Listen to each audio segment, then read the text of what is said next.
Um bom dia a todos. Em nome do PPGC e BICT UFRJ, da gestão 2020, agora a gente confunde os anos, né? Porque o ano de 2020 e 2021, gestão 2019, 2020, 2020, 2022, e eu, Gustavo Saldanha, duas boas-vindas a todos que estão aqui conosco. Como já colocado aqui mais cedo, na rápida apresentação docente e discente, é um momento muito emocionante, um momento muito forte das nossas vidas. A gente decidiu fazer duas e não uma semana de recepção por conta da agenda, mas também por conta do momento. Uma semana que tem como foco central o que a gente está aqui fazendo agora, né? É o contato bem informal mesmo, de aproximação, dado tudo que nós vivemos, a pandemia da Covid-19 nesses 2 anos, como colocado por, acho que foi o André Januário, pandemia que continua, por isso estamos aqui hoje ainda com protocolos, né? Dizer que é um momento também do programa muito importante com a chegada de vocês, de novos docentes, novas perspectivas de projeção do crescimento do programa que a gente passará para vocês ao longo das semanas, né, dessa e da próxima semana, né? Agradecer os ingressantes, os veteranos que aqui estão, que vieram nos rever, que estão com a pesquisa avançada. Muito, muito obrigado, né? E queria falar muito mais coisa, mas é a hora da gente ter essa abertura muito, muito, muito especial com a pesquisadora Nina da Hora, a quem agradeço o pronto aceite, não só de estar conosco, mas estar presencialmente conosco nesse momento histórico para o programa. E registro aqui, a gente fará essa homenagem nessas semanas, a homenagem ao Rafael Barcelos Gomes, mais uma vez, que foi um egresso nosso, né? Mestrando como nós, que estudamos, que faleceu faltando 5 dias para sua defesa, vítima de Covid-19, e era ingressante, né? Ele estaria conosco na entrada de 2021, exatamente nessa sessão aqui, e ele faleceu na véspera da própria defesa dele de mestrado, mas já havia passado no doutorado, né? Então é um momento, como já colocado aqui por colegas, como o Ricardo, né? É um momento também de compartilhar as experiências para a resistência, né? E tenho certeza que o debate que a Nina da Hora vai nos trazer para provocar, vai nos dar muita força, muita coragem, né? E nos colocar diretamente no momento, nos contextos críticos que interessam as direções, os horizontes do nosso programa nesse contexto. Eu vou passar a palavra para o Arthur Bezerra, que vai fazer a apresentação da pesquisadora Nina da Hora, e com isso dou aberta a nossa semana de recepção, né? Dou por aberta essas atividades dessas 2 semanas nossas. Arthur? Acho que eu Sim. alguma coisa. Fala brevemente.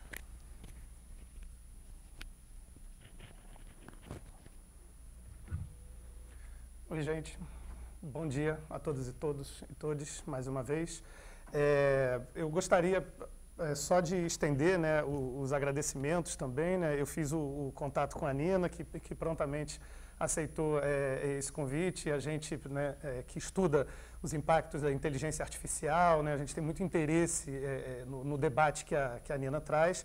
Então, sem maiores delongas, com a conferência Impactos da Inteligência Artificial na Sociedade, de quem é a responsabilidade, temos a pesquisadora, cientista da computação e hacker antirracista Nina da Hora.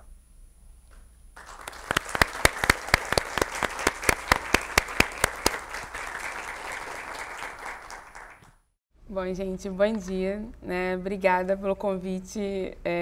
Eles estão falando prontamente porque realmente eu respondi o e-mail assim em 5 segundos. Assim, eu não poderia deixar a espera para não tumultuar a agenda para segunda-feira. Então, o prazer é todo meu pelo convite, acho super importante. Esse debate está sendo feito em áreas que conversam com a ciência da computação e que, de certa forma, ajudaram a moldar tudo que a ciência da computação hoje estuda, né? Tudo que a gente tem que pesquisar. É um prazer estar vendo a sala cheia. Quando eu cheguei, eu falei com o Arthur, nossa, a galera veio, né? Segunda-feira, logo depois desse final de semana, com tudo que tem acontecido no Rio de Janeiro, no Brasil. Então, eu fico muito feliz de participar desse momento com vocês, né? Eu estou vendo que vocês estão ansiosos, um olhando para a cara do outro, assim, sentando em grupinhos que se reconheceram. É a mesma sensação que eu tive quando eu retornei recentemente agora para o trabalho na pesquisa, que eu faço pesquisa no CTS, né, que é o Centro de Tecnologia e Sociedade aqui da FGV, do Rio de Janeiro.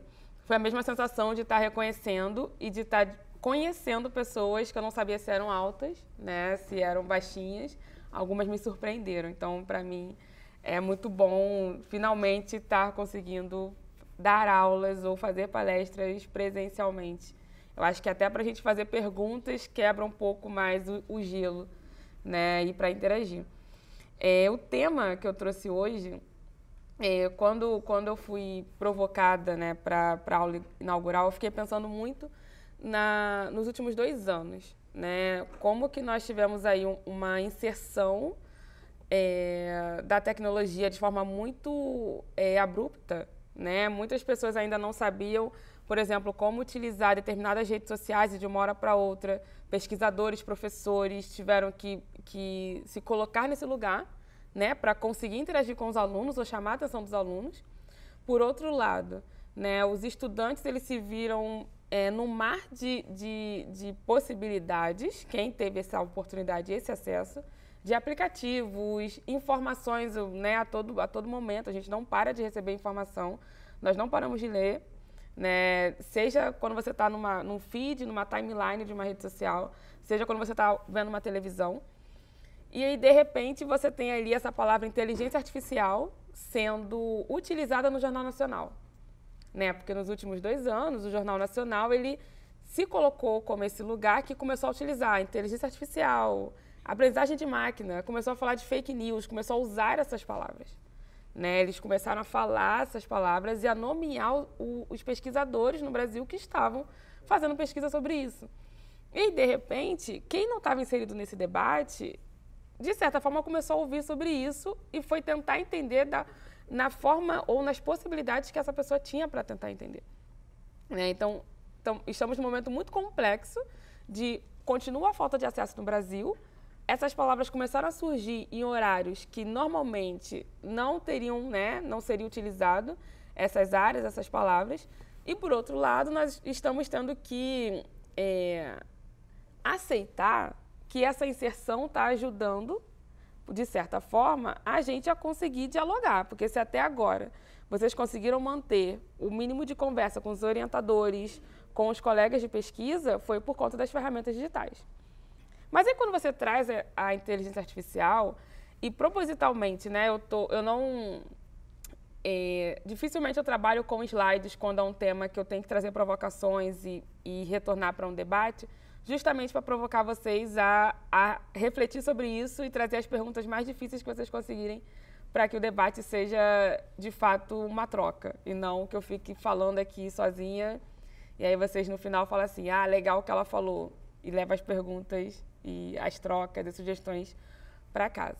E aí, quando você traz a inteligência artificial para esse universo que eu coloquei aqui, ela chega como quase um prêmio. Alguns cientistas, alguns pesquisadores defendem que ela diminui muito o trabalho burocrático, né, de você, ao invés de focar em ferramentas e organização da informação, você vai focar somente na parte de execução da informação. Como que vai disponibilizar isso, a escrita ou a fala para quem tem podcast ou para quem trabalha muito com vídeo, fazer os vídeos. Tem uma outra equipe, que são os professores, que falam que ajuda, mas de certa forma atrapalha na hora das aulas, porque isso dispersa muitos alunos, principalmente online. E aí os impactos que estão mais sendo debatidos, discutidos hoje na sociedade, são os que têm apresentado problemas em áreas que lidam muito com justiça, né? Então eu vi que tem algumas pessoas da área do direito que são interessadas nesse debate, que estão também nos ajudando, né, a entender os melhores caminhos desse uso.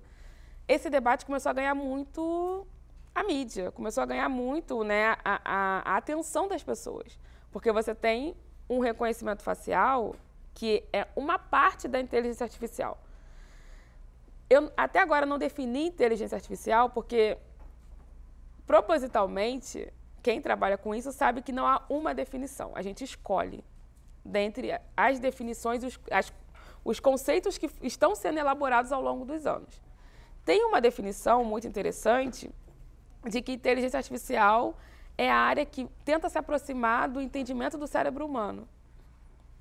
Tem essa percepção, que é uma percepção muito ligada aos pesquisadores que trabalham com a área de cognição, a área cognitiva, e que você faz a junção, traz um pouco para a área educacional.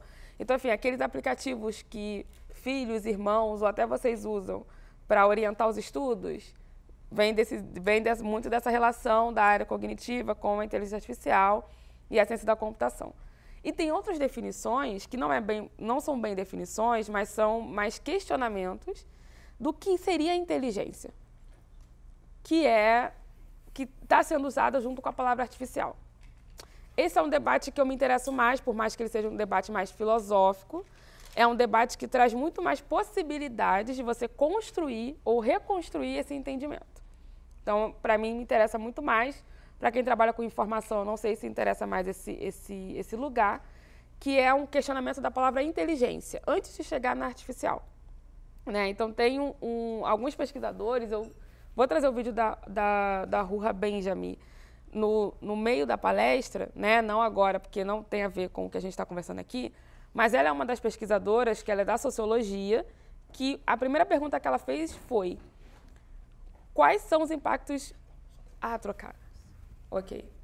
A primeira pergunta que ela fez foi: quais são os aspectos sociais trabalhados na inteligência artificial? Essa área, ela não é uma área de 2021, de 2020, e nem dos anos 2000, e nem da década de 80. Né? Lá em 1959, muitos anos depois do primeiro artigo do Alan Turing, que eram... Né, quando eu vejo cientistas usando e citando o Alan Turing, falando como se ele fosse totalmente a favor das máquinas e da inteligência artificial, eu fico até arrepiada. Mas arrepiada, assim, de desespero, porque o artigo dele, o título do artigo dele, e eu tenho um professor, o professor Herman, que é lá da PUC, ele falou de uma forma muito engraçada em uma aula, ele falou assim, o artigo dele, ninguém nunca escreveu naquela época daquela forma. Ele estava questionando as máquinas. Ele estava trazendo um debate filosófico que as pessoas daquela época não tinham como entender e compreender. Então, assim, jamais acreditem em referência a Alan Turing que seja 100% defesa das máquinas. O primeiro artigo dele que fez um certo... que conseguiu impactar a academia foi o Can We Machine Thinks, né? Então, ele estava perguntando, e durante todo o artigo a pergunta que ele faz é: as máquinas podem pensar? E aí tem o teste, né, dele, das máquinas de Turing, que é um teste famoso para quem trabalha com a área da computação. Mas antes disso ele estava se perguntando: gente, será que a gente pode fazer essa pergunta? Será que nós estamos nesse período? Então, quem lê o artigo entende que a compreensão dele naquela época era totalmente diferente. Né? Ele trabalhava de uma forma diferente. Ele trabalhava muito com a área da saúde, ele trabalhava muito com a sociologia. Então, teve parte do trabalho dele que é invisibilizado, que foi focado na área da saúde, mais focado em psiquiatria, né? Se eu não me engano. Então, assim, nesse artigo, quando você lê logo no início, ele provoca, né? As máquinas, elas conseguem perceber o erro delas, elas conseguem perceber a intenção, né, que é um desafio, né, que não é perceptível, independente dos sensores que estejam acoplados a qualquer máquina. Então, aqui, Alexa, por exemplo. Alexa, que quem me acompanha sabe todas as minhas críticas à Alexa. Fui na casa de uma amiga e falei: desliga essa Alexa, tira da tomada. Não vou conversar aqui nada com a Alexa ali.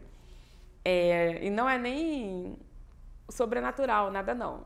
É uma coisa bem concreta, né? A falta de privacidade da Alexa. Mas a Alexa, por exemplo, ela tem vários sensores. Ela tem a sensor de perceber, ela percebe que há um som. Existe uma diferença, ela percebe que tem um som naquele ambiente, que existe um som, existe um áudio, e depois ela tem um sensor para perceber dentro desse áudio o que está sendo falado. E aí você tem a opção para eles lá, ou ele grava, ou eles vão fazendo em tempo real. A própria Alexa, por mais que ela tenha esses sensores para identificar se há um áudio dentro do ambiente, se há um som dentro do ambiente, e o que está dentro desse formato, o que está sendo falado, ela ainda assim, se eu errar uma palavra, ela não consegue ter essa percepção. Então, ela vai só absorvendo isso. Então, as máquinas, se a gente for tentar olhar do nosso ponto de vista, quando a gente erra, a gente tem uma percepção. É claro que você tem uma escolha. Errei e vou continuar errando. Mas você tem como reagir mais rápido. As máquinas não têm essa percepção. Então, como que...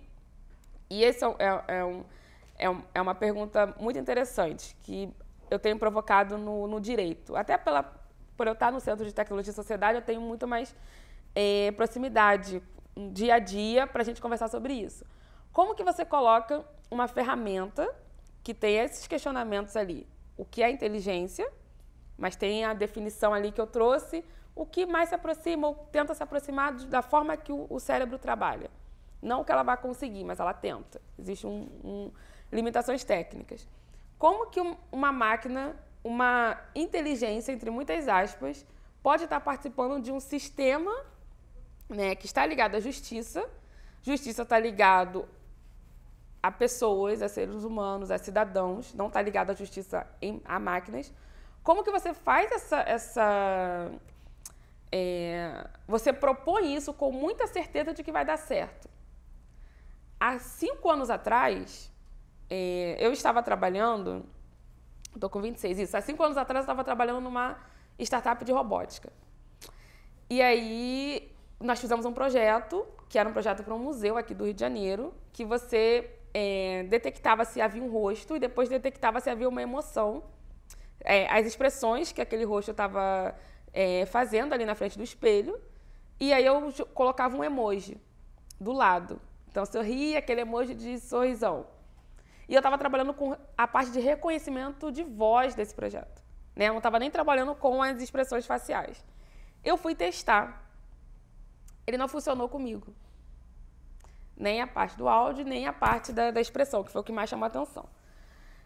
E aí eu falei, gente, a primeira coisa que eu pensei não foi assim, eu sou uma mulher negra. Eu juro pra vocês, não foi. Quando determinadas questões raciais, quando acontecem com você, você meio que se desliga. Então, não funcionou comigo. Eu falei, gente, não funcionou. Nossa, vamos botar luz. Né? Tem esse debate. Vamos botar luz, vamos mexer no algoritmo, vamos não sei o quê. E não funcionou. Mas aí, naquele contexto, né, da empresa, eu era a única desenvolvedora negra.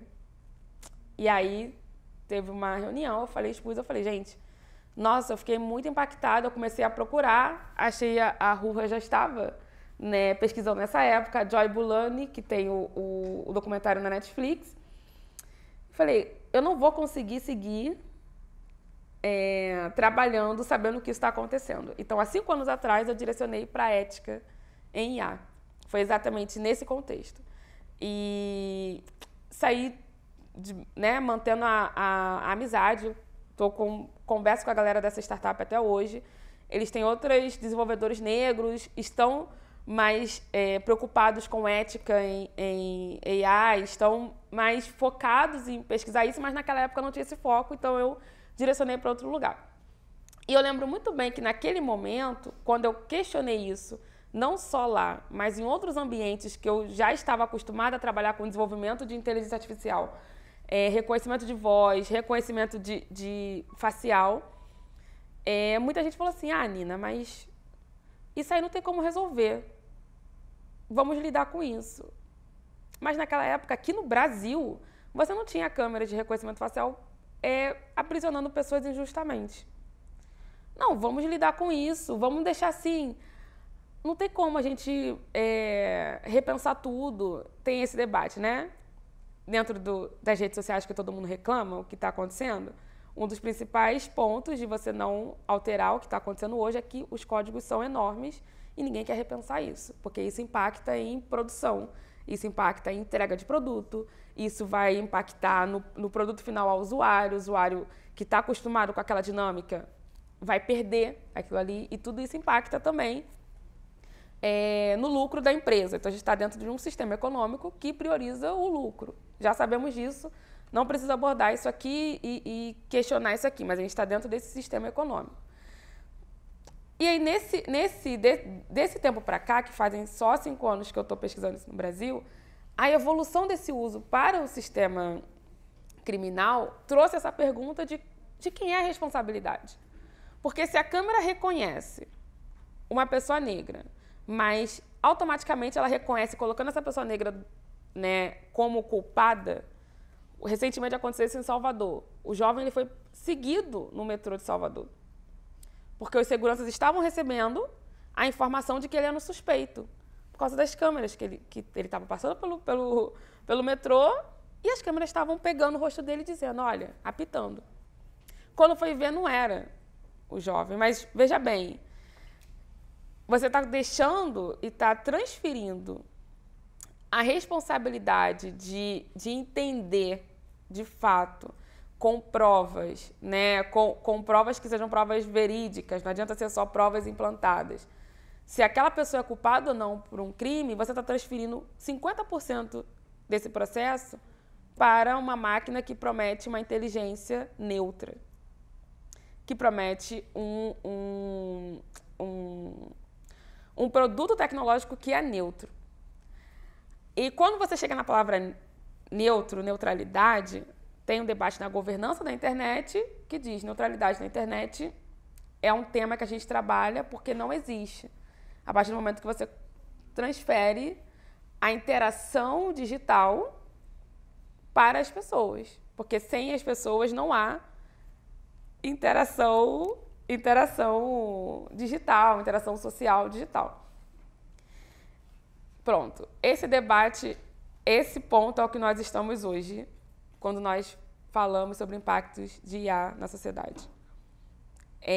Há um entendimento de que há uma neutralidade por conta dos modelos estatísticos, por você acreditar que os dados que você está trabalhando, que você está coletando, que você está processando para gerar um resultado, são dados que a gente não pode questionar de onde está vindo, como foi coletado, qual foi o processo da coleta, né?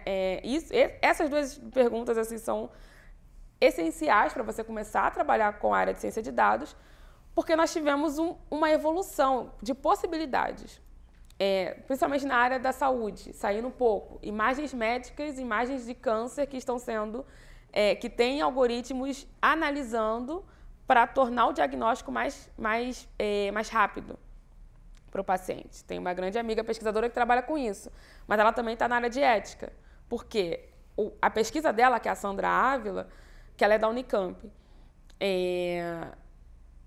câncer de pele tem um problema de imagens de pessoas negras que você consiga ter na base de dados para quando você for tentar usar essa ferramenta em diagnóstico em pessoas negras, você tem um resultado também, um resultado positivo, como tem tido em peles de pessoas brancas. Então, veja bem, evoluiu tudo isso, essa possibilidade, vários pesquisadores ganhando prêmios, o meu orientador no projeto final da universidade, ele trabalha com essa parte também de imagens médicas ligadas à aprendizagem de máquina, só que existem problemas nos dados.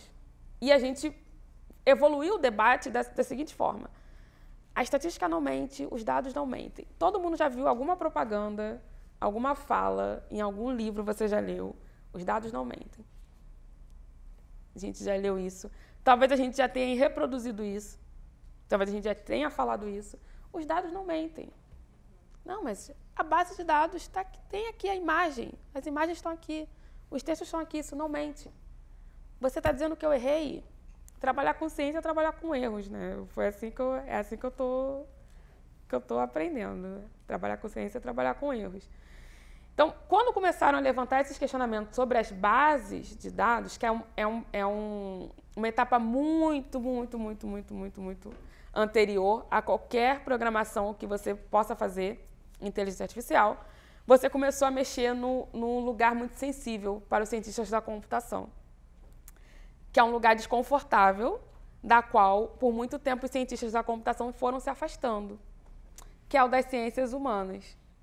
Aí vem a galera, essa galera, né, de ciências humanas que só faz pergunta. Vocês já ouviram isso, com certeza. Quem trabalhou com alguém da computação já ouviu. Mas o que você propõe? Você só está reclamando.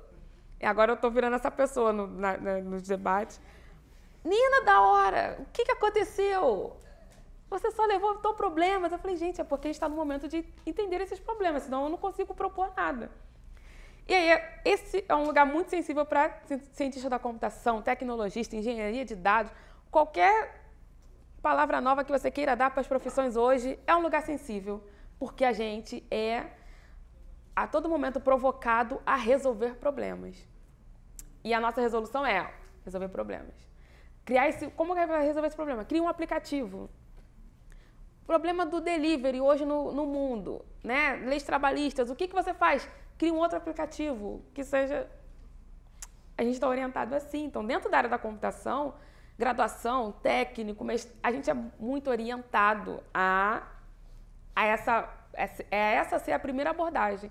Então, eu saí de uma zona de conforto há 5 anos atrás, mas tudo bem, eu tenho uma relação com as ciências humanas, que é uma relação afetiva. Minha mãe, minha avó, minhas tias são professoras, da área da saúde, da área de ciências humanas, estão em casa, não tinham resposta, tinham o quê? Perguntas, por quê?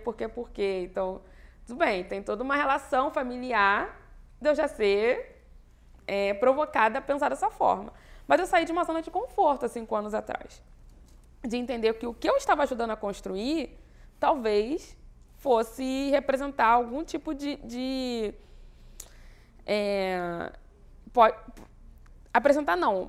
pudesse provocar algum tipo de problema em outra pessoa. Porque assim, eu consegui lidar com isso, mas imagina, eu não sei, todas as pessoas negras emocionalmente vão conseguir lidar com o fato de um espelho com uma câmera não reconhecer você para você participar de uma brincadeira. Eu consegui lidar com isso de uma forma muito racional, por eu também estar na área.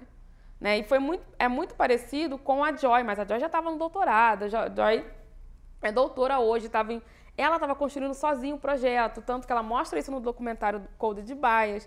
Ela estava em um outro momento. E eu não fiz um alarde sobre isso na época digitalmente. Eu fui sentar e fui ler, e fui pedir ajuda, falei com vários amigos das ciências sociais. Falei, olha, eu queria entender isso aqui, porque eu estou fazendo essa ferramenta, mas eu nunca pensei que essa ferramenta, outras pessoas usando, que eu não vou receber os feedbacks de todo mundo. Então, quando a gente fala de impactos da IA, do ponto de vista do desenvolvedor, do cientista da computação, a gente sempre acredita, porque a gente também é orientado a isso, a acreditar que todos os erros vão ser solucionados, mas também vão ser avisados, vão ser compartilhados para a gente. Né? É comum falar assim, vamos colocar esse produto, esse MVP, veja bem, vou usar o termo de galera da inovação agora, esse MVP na rua e o que acontecer a gente resolve. Mas com a inteligência artificial, essa forma de pensar, ela prejudica muito a nossa vivência. Porque enquanto eu coloco na rua uma câmera que tem essa precedência com pessoas negras e uma pessoa negra presa, em quanto tempo esse feedback vai chegar na pessoa que desenvolveu isso, em quem assinou o papel para a pessoa negra ser presa, em quem está monitorando essas câmeras? Então, por isso que a pergunta é de quem é a responsabilidade? Eu não tenho essa resposta. Hoje é uma pergunta que tem sido feita muito na área de ética em IA, porque a área de ética nós não estamos preocupados em levantar as soluções agora, estamos preocupados em levantar as perguntas certas. Ao invés de eu perguntar se esse algoritmo é racista ou não, eu quero perguntar qual a origem da base de dados que está sendo usada nesse processo. Ao invés de eu perguntar, olha, o desenvolvedor, que biblioteca o desenvolvedor usou? Eu não quero perguntar isso. Eu quero perguntar, dentro da equipe, o quão diversa era a equipe para esse trabalho acontecer? Porque tudo isso influencia. Então, acaba sendo um dominó. Você faz uma pergunta, você vai derrubando todas as outras perguntas que não são técnicas. Então, o debate da responsabilidade é muito mais da gente olhar esse reflexo, tanto os nossos quanto das pessoas que estão ao nosso lado, da forma que a gente tem interagido e tem compartilhado dados hoje.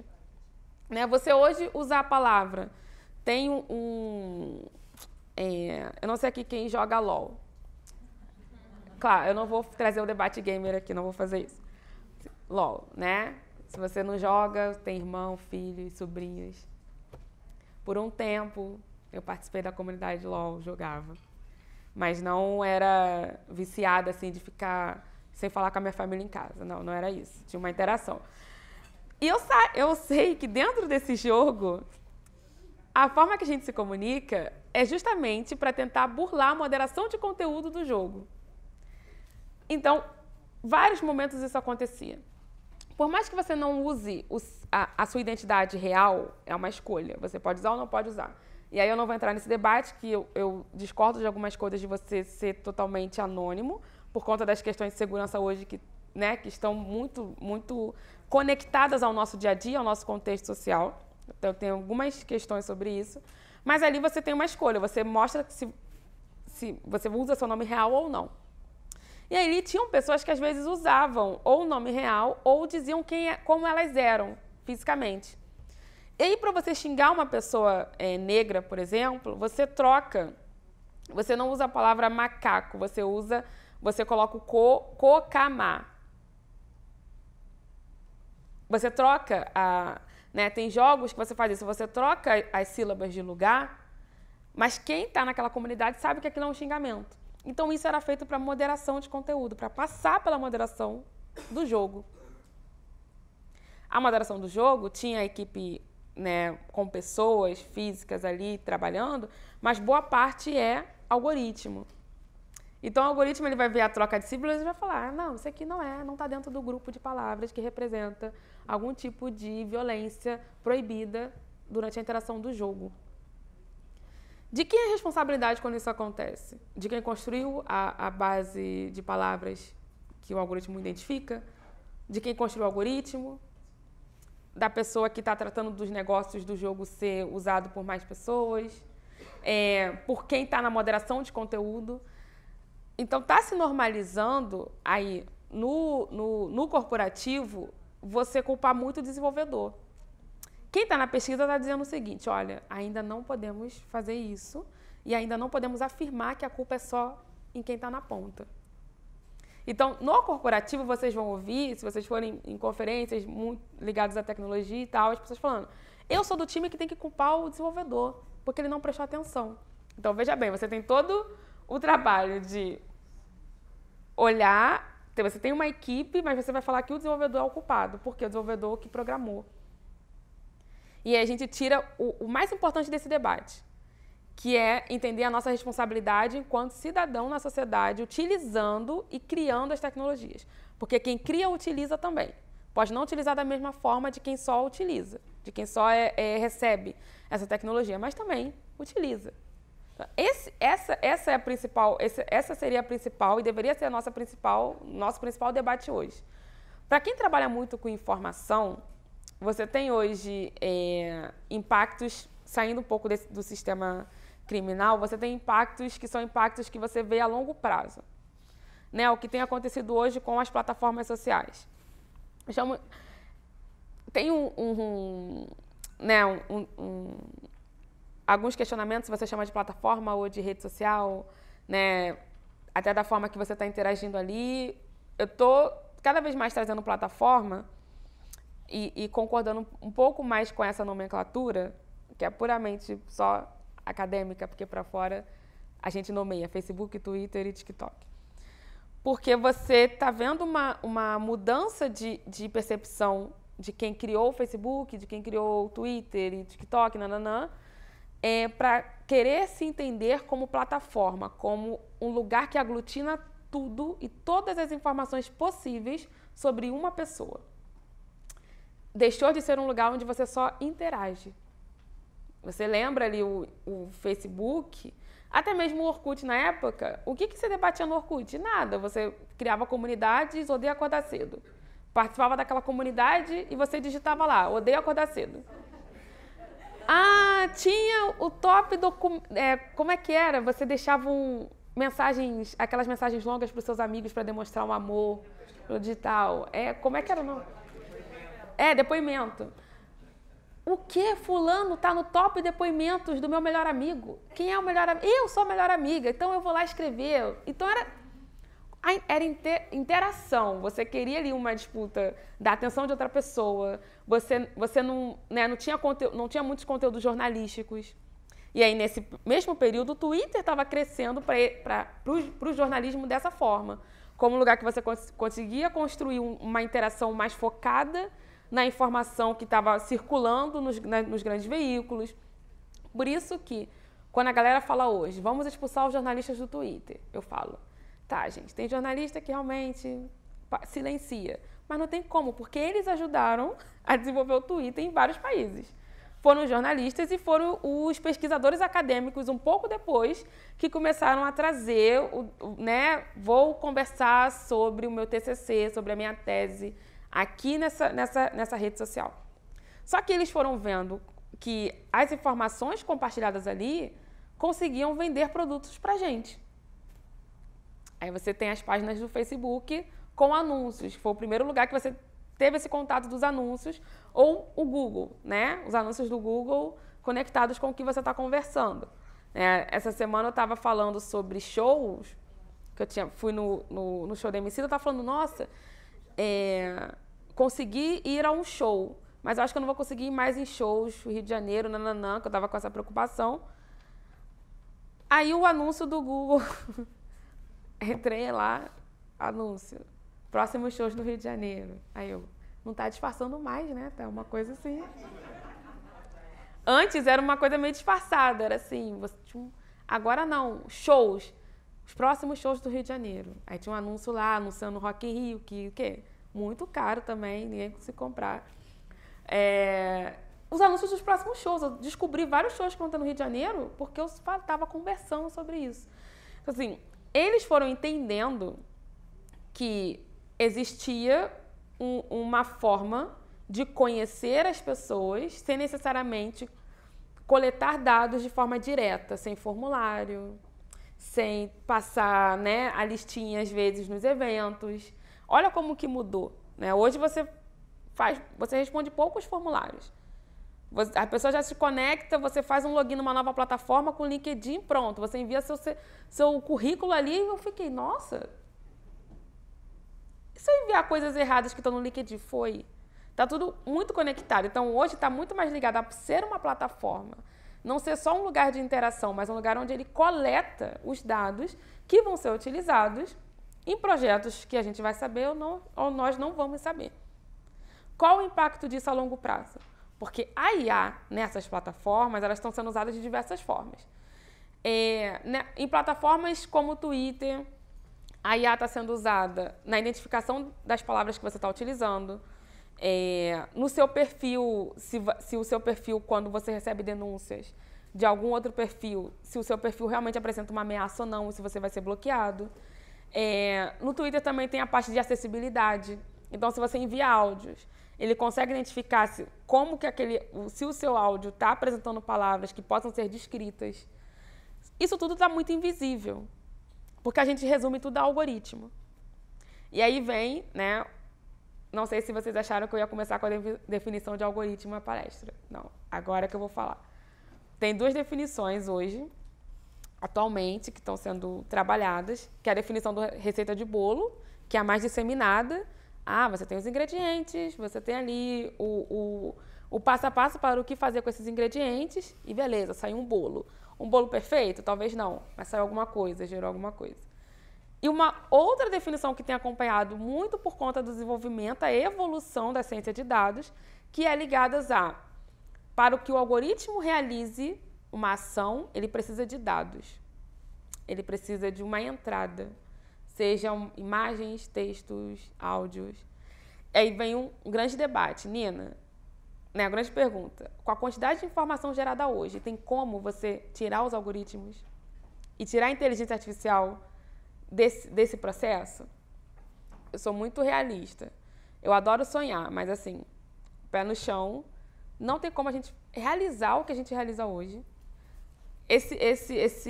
Essa gravação, por exemplo, eu chegar aqui no tempo que eu cheguei, né, por mais que eu estivesse perto, não tem como hoje, a forma que a gente está evoluindo enquanto sociedade, eu retirar a inteligência artificial totalmente do nosso dia a dia, do nosso cotidiano.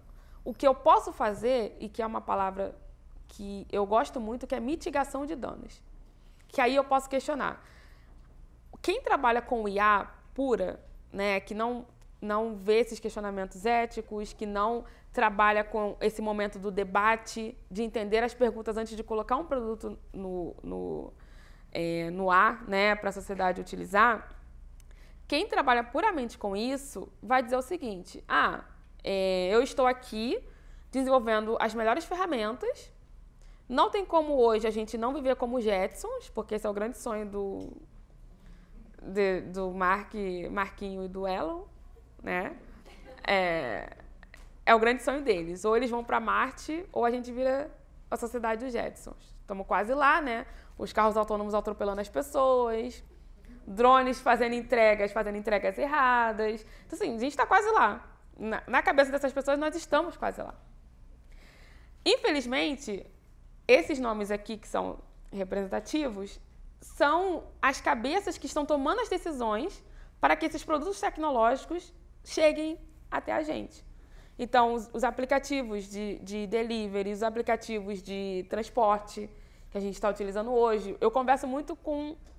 Eu tenho muitos amigos que por conta... que são formados também, mas que por conta da forma que tudo tem sido trabalhado na nossa ciência para tentar tirar a gente desse lugar, né, da academia, tirar a gente de ser professor, enfim...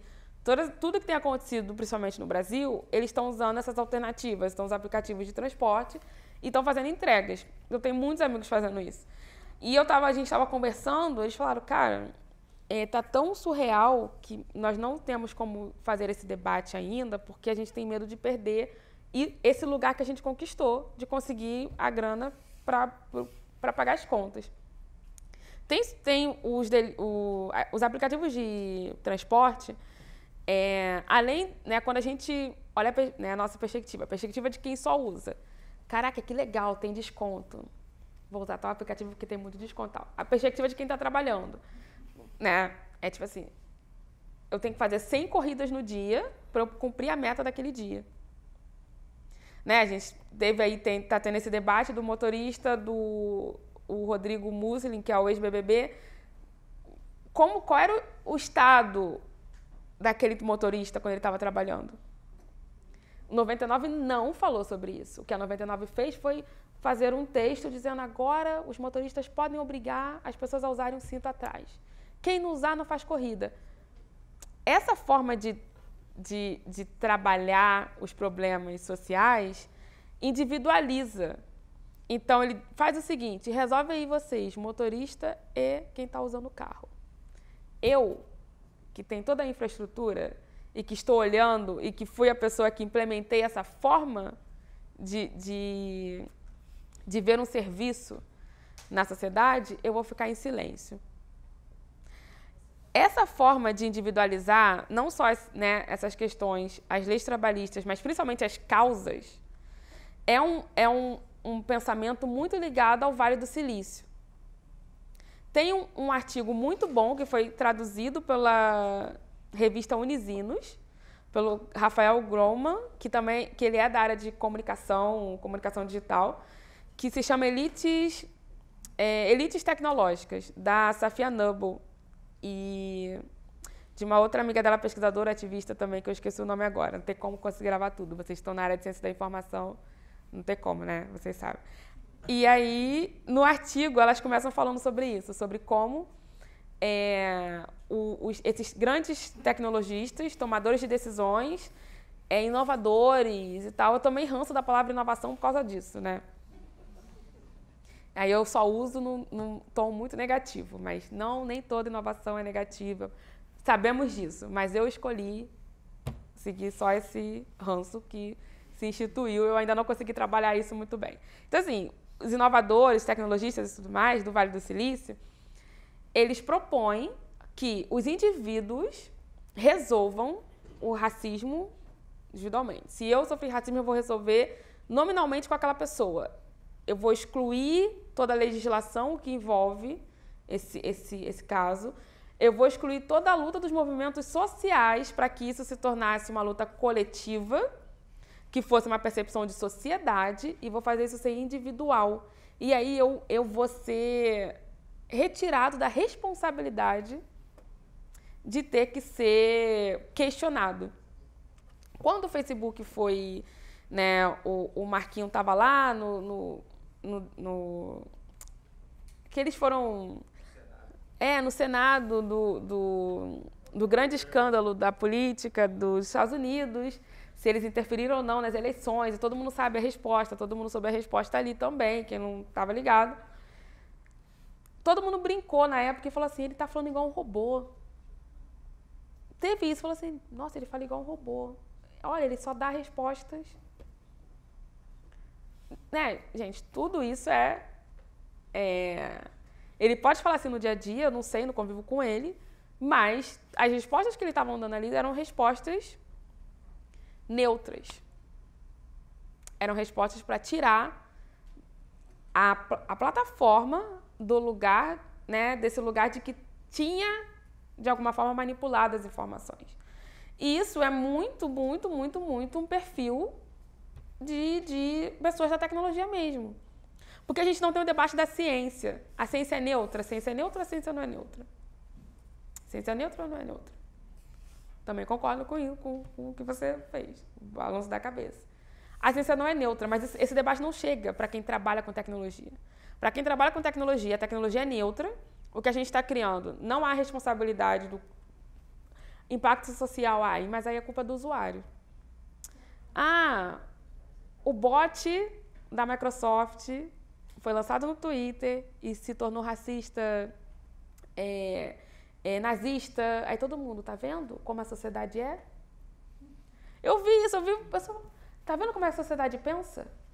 Aí ensinou o bot a ser assim. Eu falei assim, não, a sociedade realmente tem todos esses problemas. Mas qual foi a intenção de você colocar um bot naquela plataforma? E essa pergunta ninguém fez. Qual foi a intenção de você colocar o bot naquela plataforma e culpar os usuários? E transferir a responsabilidade quando você fala, a sociedade é assim. Essa frase é ótima, é impactante, reflexiva. Tu fala assim, caraca, eu faço parte da sociedade, eu sou assim, estou contribuindo para isso. Mas ela quer dizer o quê? A sociedade é assim, a sociedade é racista. Aí para aí. Você não evolui para o que você vai fazer. Você foca em falar, educação antirracista, mas assim, educação antirracista para quem? Como? Isso conectado com o avanço das leis, que é uma luta do movimento negro. Então eu não podia, no momento que eu decidi sair um pouco desse lugar e ir para a área de ética, a minha cabeça ficou explodindo, porque eu falei assim, meu Deus, espera aí. Se eu seguisse nessa área, obviamente, é uma área que você consegue lucrar muito rápido, de fato. Né? Você coloca um aplicativo que tem um mínimo ali do que possa chamar a atenção das pessoas, você consegue fazer isso. Mas, gente, a troco de contribuir para essa quase, eu posso usar essa palavra talvez, destruição de lutas, né, que estão sendo feitas ao longo dos anos. Quando você chega no Vale do Silício, eu visitei, é muito engraçado, né? Eu com esse perfil fui lá, passei por um processo que eu fiz, conhecimento de causa, né? Eu fiz estágio no programa da Apple. Eu passei esse processo, estava na startup de robótica, fiz o estágio na Apple, aí a gente tinha que enviar um projeto. Se esse projeto passasse, você poderia visitar a Apple e o Vale do Silício. Né? E aí o projeto passou com tudo pago, porque, obviamente, eu não tinha nenhum passaporte na época. Isso foi 2018. Eu achava assim, eu vou fazer viagem internacional quando eu me formar, aí eu vou estar trabalhando e aí eu vou conhecer o mundo. Aí, em 2018, eu passei, vi que era com a bolsa com tudo A única coisa que eu tinha que correr atrás era passaporte. Em 2018, assim, não era como estava hoje. Não sabia que teria uma pandemia. E aí eu falei, tenho 2 semanas, quase 3 semanas, para conseguir passaporte e visto. Cara, que legal, né? Aí os professores, mas Nina, você trabalhando com tecnologia, nunca pensou em tirar o passaporte? Eu falei, não, gente, eu sou criada em Caxias, né? Eu vim no Rio, eu nasci, mas assim, a minha vivência é uma vivência, não é puquiana, né? Não é uma vivência... Não estudei no Santo Agostinho, não tem nada disso aqui, né? Um outro lugar. Eu tô aqui com vocês, mas eu volto de trem. Vocês já pegaram um trem para Caxias? Aí eles começaram... Não. Então, assim, era um outro contexto. Eu fui aprender a andar de metrô com 20 anos porque eu vim fazer estágio aqui na Zona Sul. E na época eu estudava em Petrópolis, eu nem estudava na PUC. Mas isso aí é uma história para outra palestra, né? Vida da Nina da Hora andando pelo Rio de Janeiro. Isso aí não é para agora. Mas, enfim, passei, fui conhecer, fui no evento, conheci. E aí eu fiz, tô aqui, vou conhecer as concorrentes sim. Fui na Google, fui na outra galera. E, gente, é tipo assim, né? Eu não sei como é que as pessoas lá não ficam nervosas. Primeiro que as paredes todas brancas, né? Tudo muito claro. A galera não interage bem, assim, isso eu achei bem, né? A galera não interage bem de assuntos de dia a dia. E é muito focado e muito direcionado a você pensar a tecnologia o tempo inteiro, né? Então, eles ficam ali... propositalmente você está perto de Stanford e de Berkeley, né? Não só pelo histórico dessas universidades, mas porque tem disciplinas de psicologia nessas universidades orientadas a produto tecnológico, produtos de tecnologia. E aí eu soube disso lá. Não, tem umas disciplinas que a gente faz na universidade que sempre orienta a gente a pensar isso. Tente pensar como usuário. Tente entender como os sinais que o usuário está te dando para você investir em novas features e novas ferramentas dentro do seu produto final, né? Então tem toda a psicologia ali do ladinho deles para produzir isso. E não tinha o debate de ética nem estava ali, naquele ambiente não existia. Você tinha ali palestras muito direcionadas a, olha, como que você usa machine learning na saúde. Eu lembro que eu assisti muitas, porque para quem tem iPhone, tem aquela parte da saúde, né? Que você caminha, ele conta os passos, você coloca ali altura, suas informações de saúde, e ele vai te retornando diariamente. Eu tenho muito medo disso. Teste de DNA, vai ser a última coisa que eu vou falar hoje. Depois, não agora. Daqui a pouquinho, teste de DNA, eu vou falar sobre isso também, que aí envolve o impacto. E aí eu falei, nossa, é o Health Kit, que eles chamam. E tinham várias sessões que você conversava com os engenheiros, que os engenheiros estavam dizendo como que eles estavam trabalhando os dados que eram coletados dos americanos pelo iPhone, como que eles estavam trabalhando isso para tentar pensar soluções de combate ao câncer. Os engenheiros da Apple, nesse foco de healthcare. Aí eu pergunto, né? Eu não fiz essa pergunta lá, óbvio, estava ali hackeando o espaço, conhecendo. E aí eu fiquei me perguntando, gente, quantos médicos estão envolvidos nesse processo? Quantas pessoas que estão usando esse aplicativo sabem disso? Quantos hospitais estão utilizando isso como teste? Porque a Google faz muito isso. A Google tem uma área dedicada, né, a desenvolver, evoluir as tecnologias voltadas para esses problemas. E aí você entra... Alguém aqui falou sobre estar preocupado com privacidade de dados também. Aí você entra para um dos impactos, um outro impacto, que até agora fez impactos muito diários, mas um dos impactos que a inteligência artificial traz é justamente no entendimento de privacidade. Porque até então, o que não era discutido porque assumia-se que estava ajudando a gente, está sendo discutido agora. Como essa coleta de dados da saúde, que a gente não sabe. Eu coloco aqui, eu não uso essa parte, mas se eu coloco aqui, eu assumo que só a Apple está trabalhando com isso. E eu não sei quais são os terceiros, que eles adoram colocar nos termos de privacidade. Eu vou usar em terceiros. E terceiros podem envolver o quê? Todo o ecossistema tecnológico, quem eles quiserem, terceiros. E aí, quando chega no debate do teste de DNA, e é importante trazer isso, porque ainda no Brasil é muito difícil a gente encontrar espaços para debater como que a inteligência artificial está impactando e alterando a forma que a gente trabalha com ética na saúde, a percepção de ética na saúde, porque você está deixando muitas das responsabilidades para as empresas tecnológicas, para os algoritmos, e aí você não tem esse...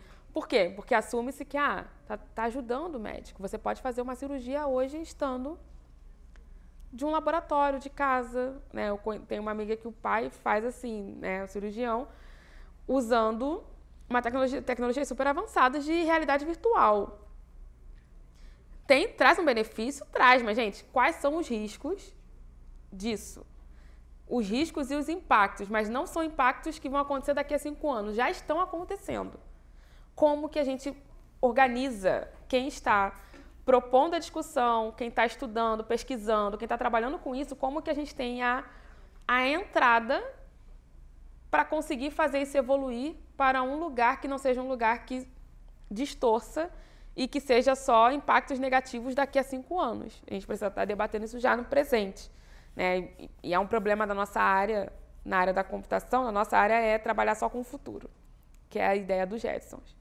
Vai, Jetsons, vai, Jetsons. Essa é a ideia do futuro, futuro, futuro. E o presente está assim, um caos. Um caos, mas assim, o futuro é o que importa. Importa o futuro, vai dar tudo certo lá. O que vai acontecer agora? Vai ajudar o futuro. E aí a gente não debate as coisas assim.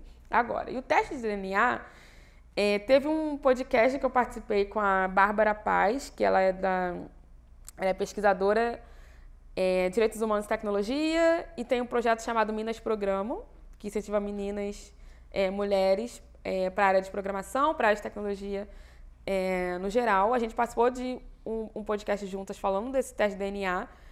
Eu estou falando isso porque pesquisadores falaram assim, Nina, quando a gente pesquisa para tentar encontrar conteúdos brasileiros em português, questionando os testes de DNA, a gente encontra esse podcast. Aí tem um outro podcast que a Bárbara participou. Tem um texto, tem um vídeo, na verdade, uma entrevista que eu dei para... Natália Braga, que é uma jornalista aqui do Rio de Janeiro, né, que ela estava na Intercept Brasil, agora ela saiu, falando sobre os dados do ciclo menstrual. E aí eu deixei a Natália um pouco com medo, porque a Natália falou assim, depois que acabou a entrevista, eu nunca tinha pensado nisso. Eu uso o aplicativo porque é mais fácil do que fazer a tabelinha. Eu falei, pois é, eles estão usando isso para vários outros fins, né? E sempre com foco em mulheres. Então tem poucos conteúdos questionando. Por quê? Porque hoje, quais são os benefícios dos testes de DNA hoje? Eles, por isso que a psicologia, a sociologia está muito perto deles, apesar deles dizerem que não. Né? Quando eu falo eles, são essas empresas de meu teste de DNA, né? Empresas brasileiras e americanas. Eles foram olhar para o sul global, eu também não gosto desse termo, mas vou usar, sul global. Foram olhar para o sul global e falar, quais são os problemas do sul global? Eles querem saber a ancestralidade. Pessoas negras, preocupação. Eles querem saber as origens. Quem tem sobrenomes diferenciados, de onde vem o da hora?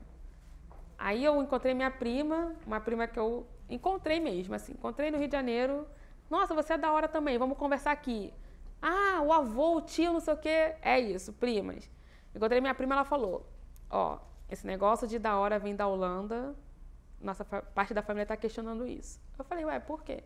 Não, porque a gente entende que o da hora, para quem é da antropologia, tem uma prima que é dessa área, que eram nomes que vinham nomes escravizados. Então, vem das neves, da hora, né, quando você foi colonizado, você trazia esse da para tentar, né,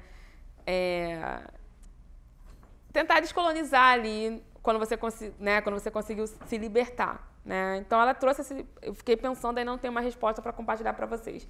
Mas o da hora vem Holanda, Países Baixos, mas com H. O da hora sem H, que não é o meu caso, ele vem da Costa do Marfim.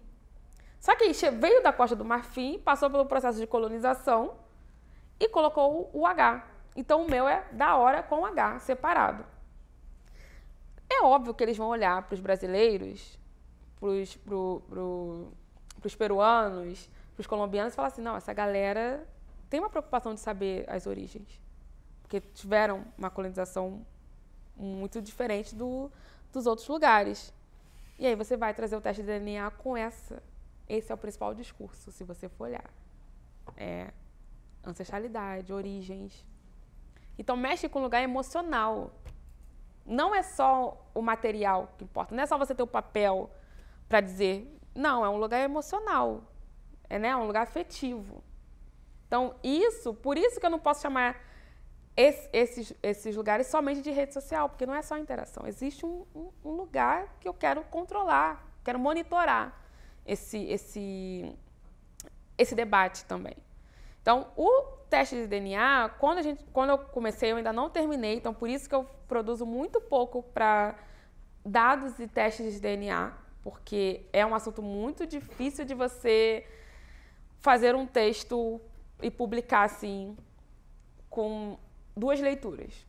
Envolve muita coisa, principalmente por eu não ser da área da saúde. Então, eu estou solicitando ajuda mesmo, estou pedindo ajuda, escrevendo junto com pesquisadoras que trabalham com essa perspectiva, porque é muito difícil eu chegar e falar, não faço teste de DNA. E aí, quando começou a surgir isso nas plataformas, muitos influenciadores vieram me perguntar, Nina, me chamaram para fazer propaganda disso. O que você acha? Eu disse o que eu disse aqui. Cara, mas eles estão oferecendo uma grana muito boa. Um outro impacto da IA. Te coloca numa posição onde você pode receber dinheiro de forma muito rápida. E você sempre vai estar trabalhando com a ideia do curto prazo. Você nunca vai trabalhar com a ideia do longo prazo. Você trabalha com a ideia do curto prazo.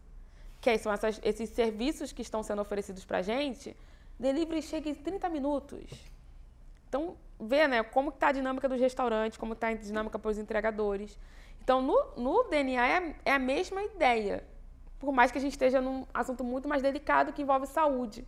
Por isso que eu trouxe a frase que acabou alterando, está alterando, na verdade, a perspectiva da ética na saúde. Porque a gente não estava lidando com isso. Se eu não me engano, testes assim eram muito feitos por universidades. Ainda tem, acho que a UFRJ tem. É um espaço onde você pode solicitar testes assim, genealogia, eu acho, né, que é a área que tem centros, tem laboratórios que são ligados a universidades que sempre ofereceram essa possibilidade, mas que era tudo dentro do laboratório e ficavam os dados ali, não era uma coisa compartilhada, lucrada a partir de empresas onde você vende o teste. E a pessoa faz e retorna. Então, esses pontos que eu trouxe aqui, atuais ou não, e propositalmente não era o foco tentar conceituar a IA, tentar trazer um lugar de, olha, as ferramentas de IA são criadas dessa forma e por isso que acontecem os problemas. Porque a forma que ela é criada, pensada, tudo isso, a gente tem conseguido encontrar muitos conteúdos sobre. Agora, o debate, esses pontos aqui para debater, no Brasil, pelo menos, a gente ainda está encontrando uma resistência para conseguir conversar sobre isso.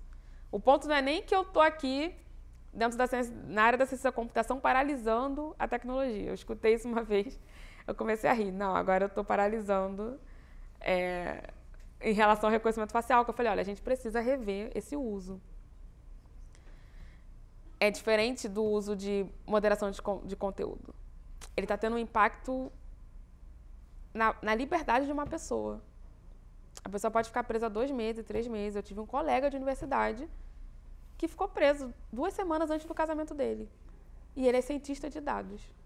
E aí? Estava trabalhando na IBM, já se formou, Sistema de Informação na PUC, e todo mundo tomou um susto. Gente, e foi uma imagem de uma câmera, não chegou nem a ser do reconhecimento facial, foi uma imagem de uma câmera, a câmera coletou a imagem, na imagem, a pessoa estava de boné e o argumento era o queixo, o cavanhaque, o queixo dele. Eu falei assim, gente, ficou 2 semanas perto do casamento dele. Aí a galera falou assim, mas foi solto. Qual é o impacto disso na cabeça desse cara, mano? Tipo, sabe? Entendeu? Ele é cientista de dados. Ele não é... além disso tudo, ele trabalha na área. E na época ele estava trabalhando na IBM. Foi no Rio de Janeiro isso. Então, assim, os impactos eles vão muito além de você tentar consertar um algoritmo. Vão muito além de você trocar a base de dados. São impactos assim de dia a dia, impactos emocionais, mentais, e que a gente não tem como mensurar. Não tem como você mensurar o que tem acontecido. Então, por isso, obviamente, assinado lá a cartinha, banimento do reconhecimento facial, sim. Nina, você é contra a evolução tecnológica. Eu falei assim, então, não sei mais, né? Vou ter que mudar de área agora, porque se é isso que está acontecendo, esse é o argumento, eu não vou deixar de lutar e contrapor algo que está realmente ferindo de forma muito incisiva as pessoas. Era isso que eu tinha preparado.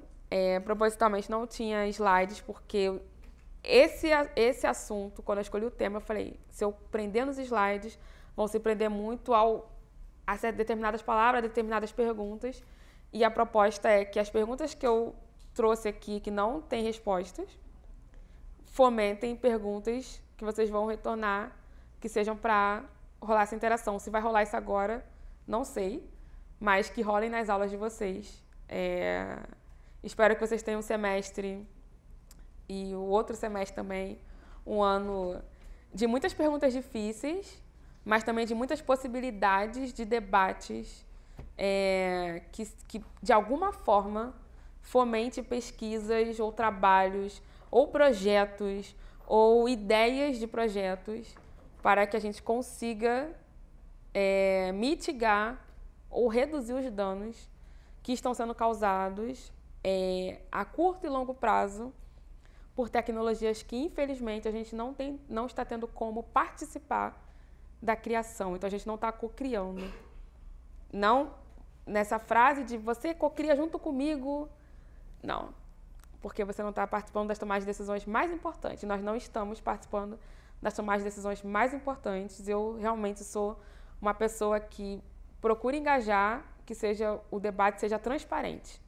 Então, eu não usei a palavra transparência aqui, mas, para mim, tudo que a gente conversou aqui poderia estar sendo debatido de forma um pouco mais transparente, de forma mais inclusiva, que pessoas de todas as áreas possam estar participando desse debate. Esse debate não é um debate tecnológico. A ética em IA não é uma área que nasceu na computação. Pelo contrário, a gente usa esse nome justamente para tentar lá dentro da área, né? Parece que é até um centro, não. Tentar levantar na área esses questionamentos, que é muito difícil. Mas eu convido muito a vocês. Vi que tem muitos bibliotecários aqui, que, de fato, biblioteconomia ajudou a formar 50% do que a computação é hoje, se a gente entende como organizar dados, informações, vem dessa área. Então, espero que vocês tenham um ano aí de muitas provocações e muitas inspirações e que, gente, segurem um nas mãos dos outros, porque se a gente acha que vai estar fácil, acho que a cada dia está um pouco mais complexo, difícil, mas eu fiquei muito feliz de que a primeira participação presencial em uma aula minha, a primeira aula minha, fosse na UFRJ, uma universidade pública, num centro de pesquisa como esse, e que, de alguma forma, fosse com um tema que a gente vai ainda ter que debater e trabalhar por muitos anos. Então, muito obrigada professores pelo convite e toda a galera aí pela presença.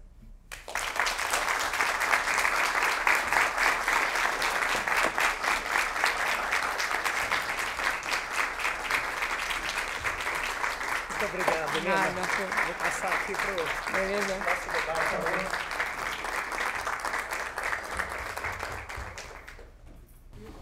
Nina, muito obrigado. A palestra palestra realmente dessas que a gente gosta de ouvir, né, que traz uma série de perguntas, muito mais do que respostas, né? Acho que foi muito feliz esse seu comentário. Eu não vou nem... A gente vai passar, né, para quem tiver pergunta, né, pode levantar a mão, eu levo o microfone. Só queria falar um pouco, até por conta dos meus estudos também sobre vigilância, sobre privacidade, né, da tecnologia, mas por conta do meu lugar de origem, né, que é da sociologia e agora na ciência da informação por 10 anos, esse debate ético me interessa muito, e vários dos colegas que estão aqui também.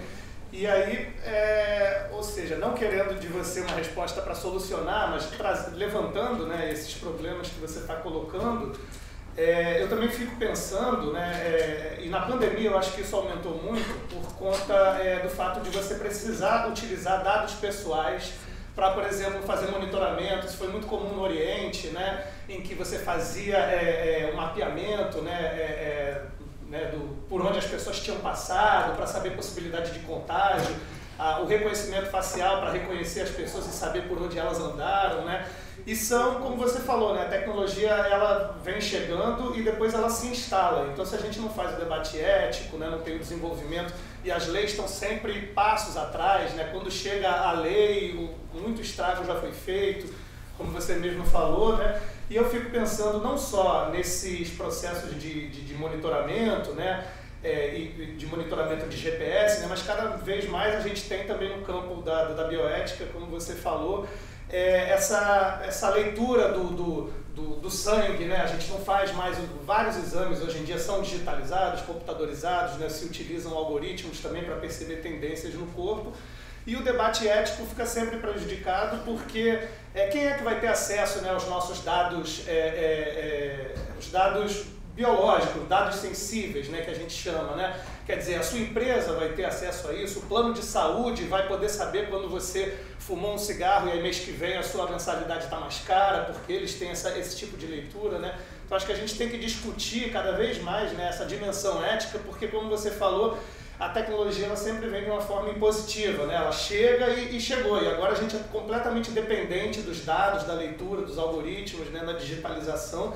Então como que a gente, como que é importante, né, levantar esse debate ético, né, para que a gente tenha essas questões, né, que fomentem esse debate na sociedade, para a gente saber quem é que está lendo os nossos dados e quais são os interesses ao fim e ao cabo, né? Quer dizer, não é só cuidar de uma pandemia, né, como foi em muitos casos, mas em muitos casos também vigiar os cidadãos, né? E aí são empresas, são governos, né, que a gente precisa enfim, prestar atenção nisso, né? Como você vê, não é exatamente uma pergunta, né? Mas são alguns comentários. Se você quiser, eu posso passar, ver se alguém tem uma pergunta, posso levar o microfone e aí a partir disso a gente pode trazer esses debates novamente. Alguém quer fazer alguma pergunta? Vou levar para o rapaz socialista ali, né? Gostei da mais. Comunista. Bom, enfim, meu nome é André, eu já tinha me apresentado antes, assim, eu fiquei muito feliz de que escolheram você para vir aqui hoje. Tipo assim, eu acabei de escrever um trabalho para uma disciplina e o nome do meu trabalho era Algoritmos Tendenciosos, onde a partir do documentário que você falou e outro livro que eu comecei a ler, que eu gostei muito, da Cathy O'Neil, foi publicado agora no Brasil e fala sobre matemática mesmo, da destruição, ela fala exatamente isso. E assim, várias coisas que você falou foram muito interessantes. Quando você falou do Turing, eu lembrei muito de um grande filósofo que eu gosto muito, chama Bill Flusser, que trabalha também aqui essa questão de problematizar a máquina. Olha, a máquina, quem é que fabrica o quê? Né? Na verdade, a gente trabalha para a máquina, essa é a ideia. E aí ele tem um livro chamado Filosofia da Caixa Preta, que me lembra muito a tua caminhada agora de pesquisa, porque é uma pessoa que é especialista e que está tentando subverter a lógica de produção da máquina. Isso é muito legal. E eu queria dizer para você também que nesse trabalho, tipo assim, eu trabalhei também tive algumas considerações conceituais em torno de dois artigos de um professor aqui do nosso programa, que se chama Marcos Dantas. Um é a noção de capital e informação, que é a compreensão desse novo tipo de capitalismo pós-pilotista, que toda essa lógica que você está colocando está inserida, e uma economia política das plataformas sociodigitais, que foi um artigo que ele publicou em 2019, um artigo fantástico. E eu tenho cada vez mais compreendido que, na verdade, todas essas questões problemáticas no campo da ética, como misoginia, racismo, LGBTfobia, na verdade, elas têm constituído lucro, elas têm se tornado capital muito lucrativo para essas grandes plataformas. E eu acho que essa é a grande questão que a gente tem que se colocar hoje em dia, o que estão fazendo com nossos dados. Porque por mais que a gente tente sair dessa seara, tipo, eu não vou aderir a tal plataforma, aderir a tal rede social, mídia infocomunicacional, que se quer seja, como quiser chamar, para além disso, de alguma forma a gente está sendo captado. Porque até para você receber um auxílio emergencial, você tem que ter um aplicativo, você tem que colocar seus dados. Eu acho que a tua pesquisa é muito interessante, a gente precisa realmente de mais pessoas para subverter essa lógica. E é isso. Parabéns para a gente. Dá uma passadinha aqui que eu vou levar o microfone lá do outro lado.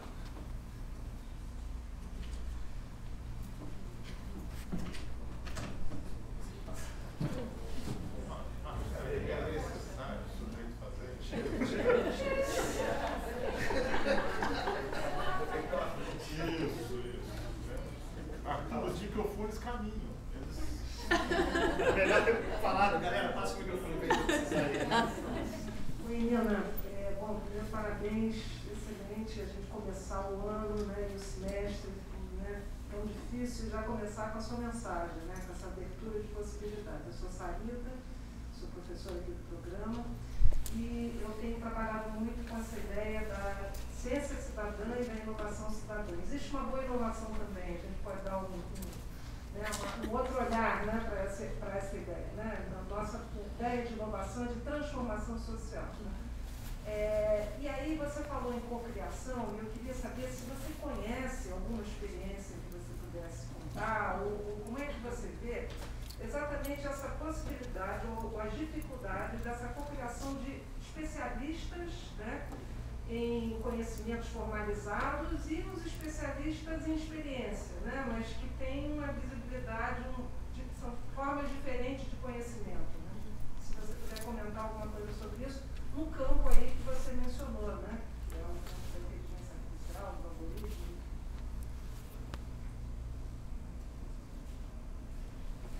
Vai fazer? Posso comentar as duas?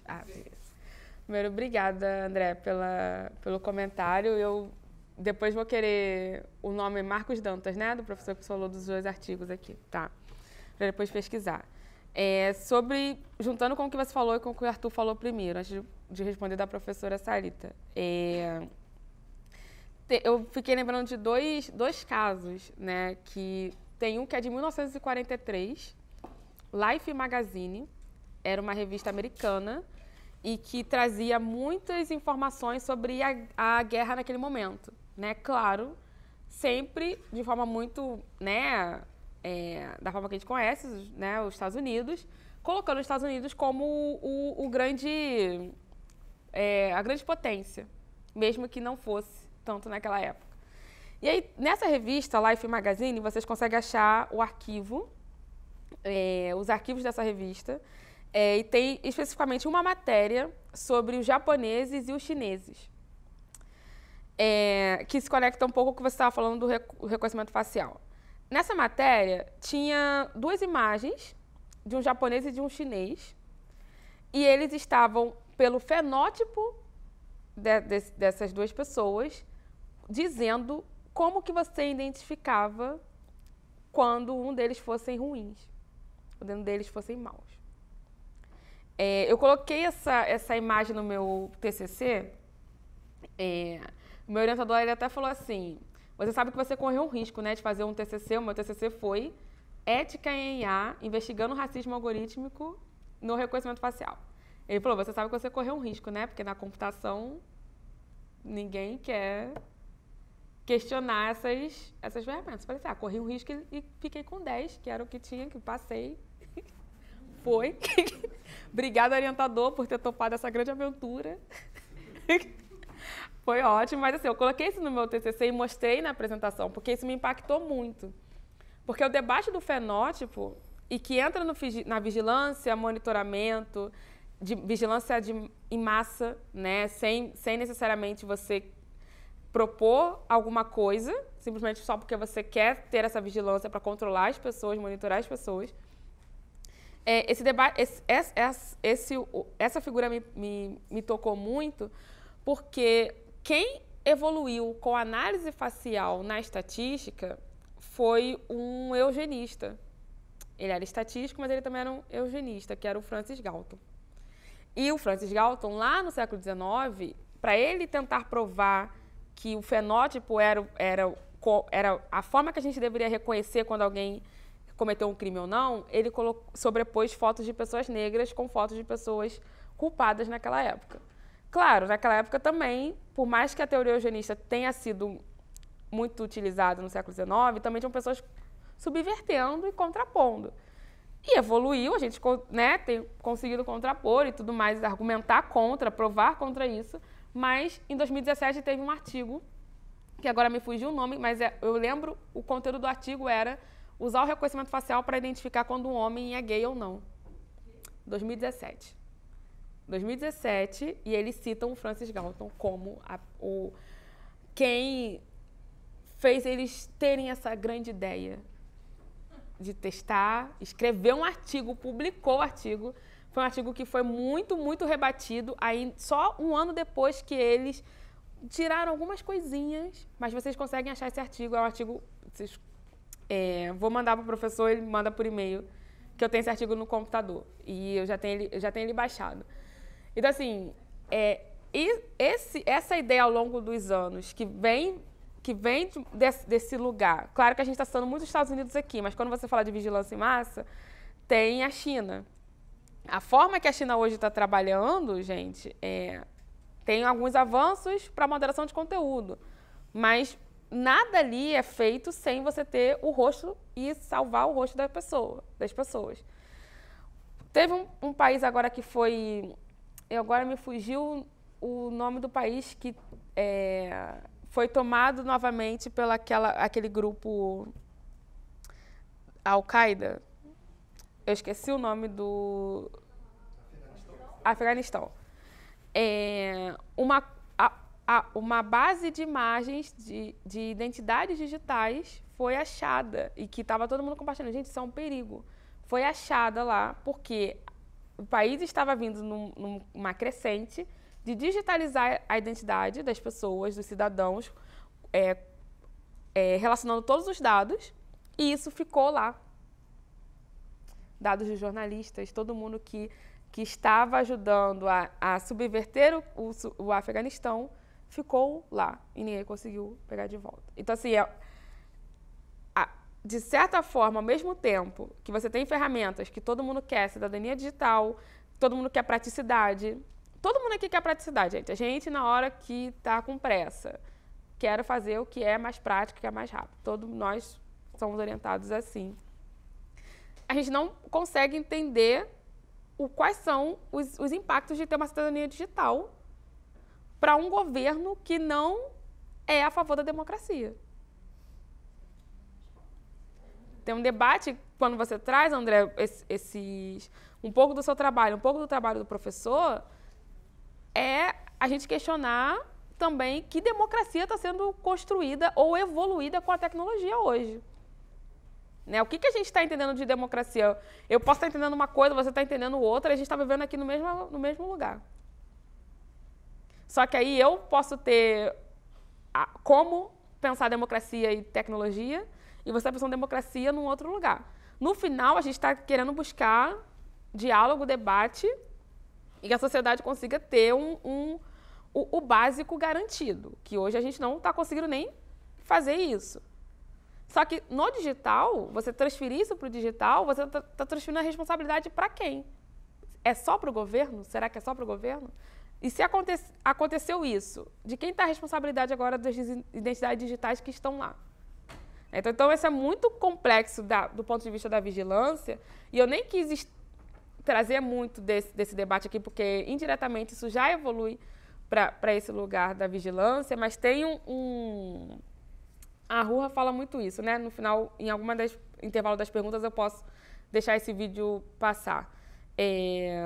A Kate O'Neill fala muito isso no livro dela, Distribuição em Massa. Tem um outro livro da Safia Noble, que também foi traduzido para o Brasil agora, que é Algoritmos da Opressão. E vai ter um livro agora que vai ser traduzido, que vai ser... a mesma editora desses 2 livros trouxe o livro para o Brasil, que é um livro que eu traduzi, que é o Data Feminist. Então, por que os dados precisam do feminismo? Por que os 2 debates estão próximos? E eu traduzi esse livro agora. Espero que a galera goste da tradução. Foi um desafio, mas eles me deram o desafio. Eu falei, beleza, vamos lá, desafio aceito, vamos fazer. E eu acho que foi bem legal. A mesma editora trouxe esse livro para o Brasil. E vai ter um outro livro da Simone Browne, a Simone Browne é, para mim, hoje, e já há muito tempo, a pesquisadora que consegue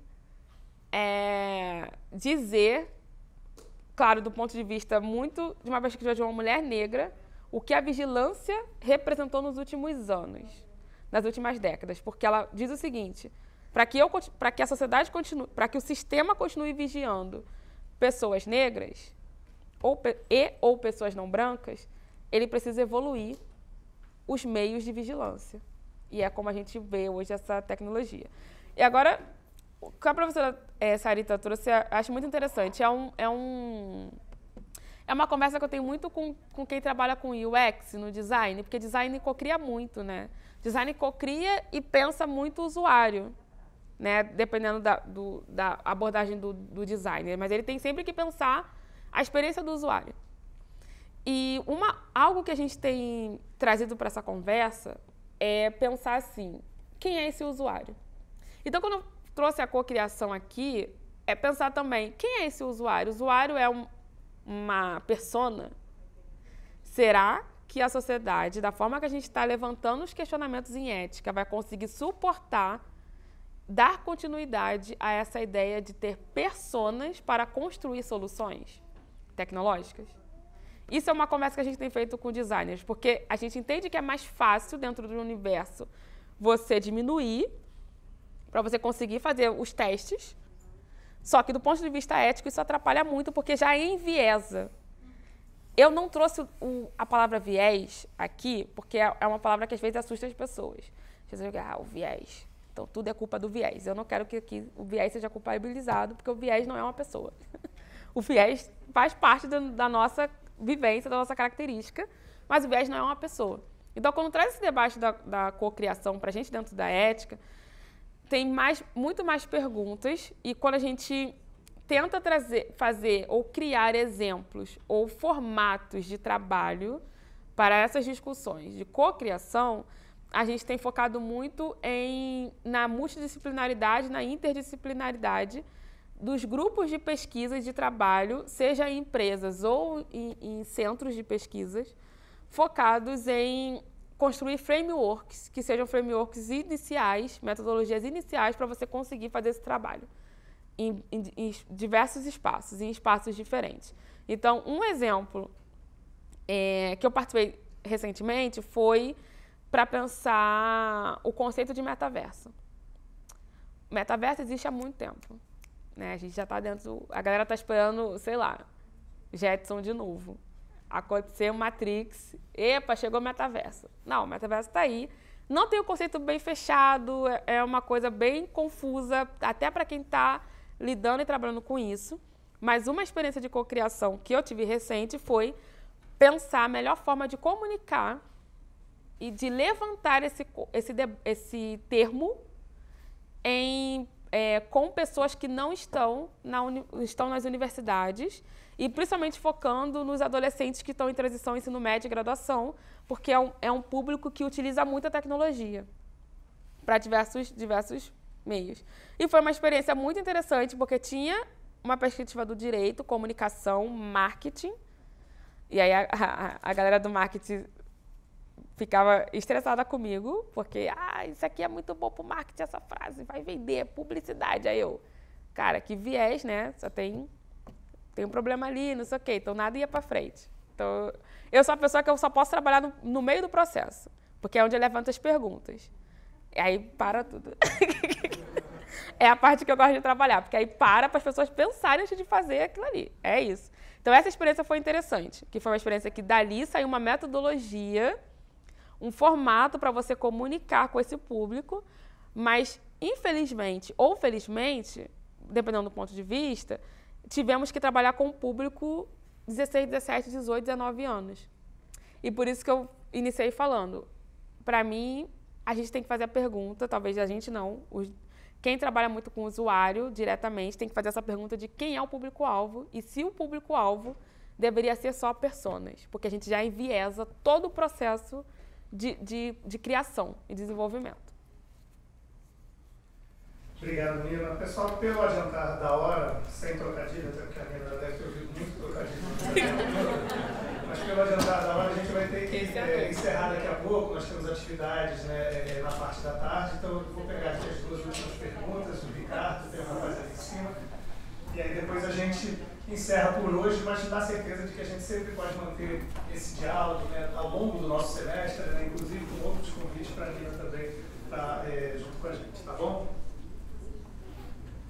Obrigado. Nina, maravilhosa palestra e eu fiquei muito interessado, na verdade, acho que eu sou mais uma das pessoas que não vai fazer uma pergunta esperando resposta, né? Mas é um pouco uma inquietação que tem a ver com algumas coisas que você falou. Né? Primeiro, a tua origem, no sentido da tua família, com pessoas que são da área humanas, de uma maneira geral. Segundo, a tua própria ida, né, a Apple e essa percepção possível das pessoas que trabalhavam lá no local, essa certa apatia, digamos, social dessas pessoas de interagirem entre si e tudo. E aí, com isso, né, junto à ideia mesmo da discussão e da proposta da ética em inteligência artificial, né, que você mostra e aponta, né, que não é exatamente um campo, mas é uma tentativa quase que revolucionária, digamos assim, de tentar incutir num determinado meio uma discussão que ela é urgente. Né? Então, junto com isso, eu fiquei pensando muito sobre essa urgência do pensamento humanístico dentro da STEM, né? Que é o que você também aponta, em certo sentido. E o quanto que esse pensamento humanístico, ele, na verdade, a gente percebe, pelo menos eu percebo, que as ciências humanas, de uma maneira geral, né, as humanidades de uma maneira geral, ela vem sendo atacada e vem sendo colocada em xeque há muito tempo, né? Então, há alguns anos atrás, talvez mais ou menos há 10 anos atrás, se não me engano, acho que tinha uma província no Japão, se foi talvez do Japão, Tóquio, né, que tinham abolido as ciências humanas de algumas universidades. Cogitava-se isso, não é à toa que no Brasil também por muito tempo se discutiu e discute, né? Algumas pessoas acham que ciências humanas deveriam ser relegadas às universidades particulares, porque são cursos baratos e, portanto, não deveriam estar baratos para as universidades particulares, mas para as universidades públicas seriam onerosos, né? E aí, junto com isso, eu fico pensando que desde 2012, 2016, 2017, 2018, vez ou outra a gente vê, né, no Washington Post, no New York, Times, alguma coisa do gênero, reportagens falando, digamos, bem, né, das humanidades e da entrada das humanidades no Vale do Silício. Né? E aí isso me incomoda muito. Né? Por quê? Né? E aí essa minha colocação que eu gostaria que você comentasse. E me incomoda muito porque parece mais uma espécie de uma certa castração do que seriam as humanidades, do que elas poderiam fazer efetivamente dentro dessas empresas, ou uma espécie de reificação do real valor das humanidades, né, dentro dessas determinadas empresas, porque não me parece efetivamente que está sendo celebrado o peso e a importância do pensamento humanístico nessas empresas, nessas grandes corporações. Me parece mais uma espécie de propaganda, né, para se dizer que algo é pensado, quando na verdade o que está sendo pensado é justamente uma aplicabilidade cada vez mais cruel, né, e excludente, portanto, completamente dissociada de um pensamento crítico e do pensamento humanístico. Portanto, era mais ou menos isso que eu queria ouvir de vocês. Passar ali para a última. Sensacional. As colocações, questionamentos que você fez são muito interessantes, porque às vezes eu não tenho contato tão grande com essa realidade, né, da atividade e do desenvolvimento de software. Eu queria só fazer uma colocação importante. Eu tenho contato com uma colega de outro curso de pesquisa, na área de bioquímica,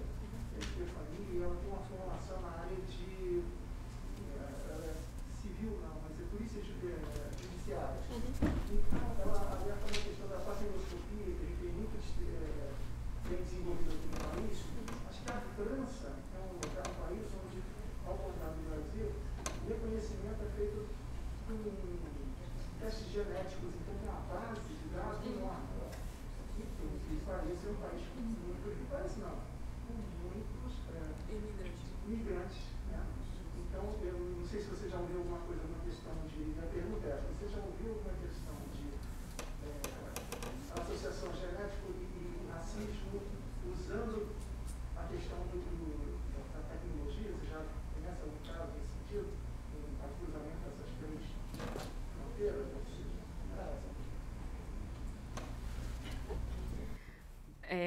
Eu acho que os professores vão ter um ano bem animado, né, galera? São colocações e perguntas bem... que dá para você debater por horas, assim. Eu vou pegar a primeira pergunta aqui, a colocação do Ricardo. Ricardo, é exatamente o que você falou, mas e tem um ponto além disso, tá? Quando a gente fala assim, sai um pouco da comparação, quando você fala essa empresa é racista, a empresa gosta visualmente de ser lembrada assim? Uma pessoa gosta de ser lembrada assim? Não.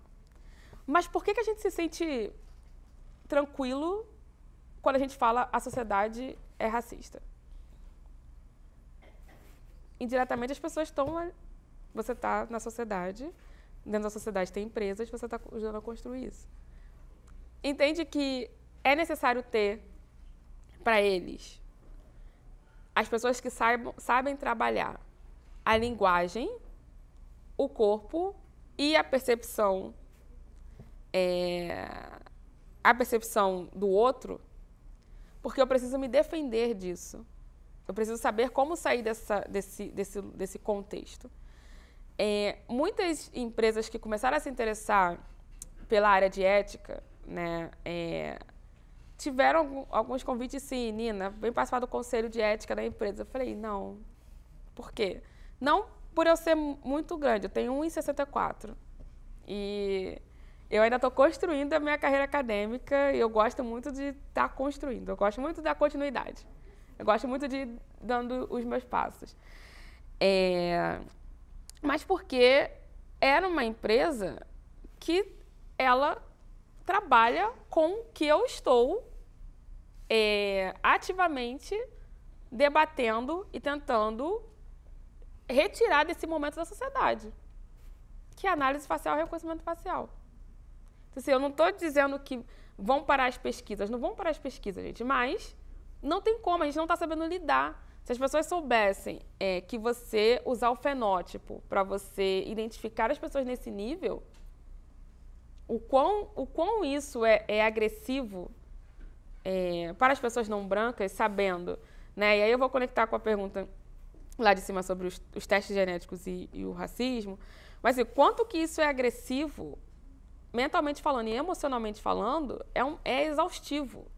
Não é algo que não, é exaustivo.